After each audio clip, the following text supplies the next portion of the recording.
आता एक धक्कादायक बातमी बारामतीमधून बापाकडून 9 वर्षाच्या मुलाचा खून करण्यात आलाय। भिंतीवर डोकं आपटत मुलाचा जीव घेतलाय। मुलगा चक्कर येऊन पडल्याचा बनाव केलाय। प्रकरण लपवण्याचाही प्रयत्न करण्यात आलाय। पोलिसांकडून या संदर्भात तिघांवरती गुन्हा दाखल करण्यात आलाय।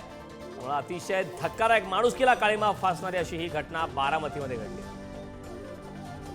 संदर्भात ताजी अपडेट देण्यासाठी आपले प्रतिनिधी जयकुमार जाधव आपल्यासोबत जोडले। जयकुमार, खरं तर अतिशय धक्कादायक अशी घटना बारामतीमधून बापाकडूनच 9 वर्षाच्या पोटच्या लेकराचा खून करण्यात आल्याचा धक्कादायक प्रकार बारामतीत घडलाय। काय या घटनेसंदर्भात सविस्तर माहिती?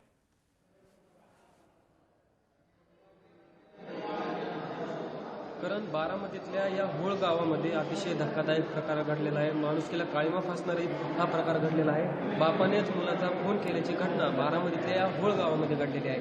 14 जानेवारीला विजय बंडलकर असे या मृत मुलाच्या वडिलांचं नाव आहे आणि पियुष बंडलकर हा जो 9 वर्षाचा मुलगा आहे याचा त्याच्या वडिलांनी खून केल्याची घटना घडलेली आहे। ज्यावेळेस हा संपूर्ण प्रकार त्याच्या कुटुंबियाकडनं दाबण्याचा प्रकार घडलेला आहे। पियुषला त्याच्या वडिलांनी भिंतीवरती आपण त्याचं डोकं त्या भिंतीला जोरात धडकल्यामुळे तो जखमी झाला आणि जागीच त्याचा मृत्यू झाला। ज्यावेळेस पियुषला दवाखान्यात नेले आले तेव्हा संतोष बंडलकरांनी दवाखान्यातल्या डॉक्टरांना खोटी माहिती दिली की हा पियुष चक्कर येऊन पडला आहे। त्यावेळेस डॉक्टरांनी संपुष्टी केली की याचं मृत्युमुखी पडलेला आहे। ज्यावेळेस संपूर्ण प्रकार घरच्यांच्या लक्षात आला, त्यांच्या आजीने देखील हा संपूर्ण प्रकार दाबण्याचा प्रयत्न केला, खोटा बनाव रचण्यात आला।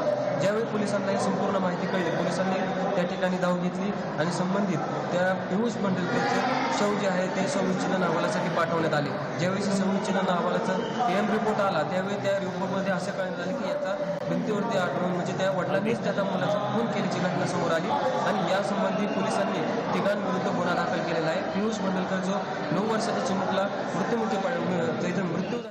नक्कीच जयकुमार, खूप खूप धन्यवाद या सविस्तर अशा माहितीबद्दल।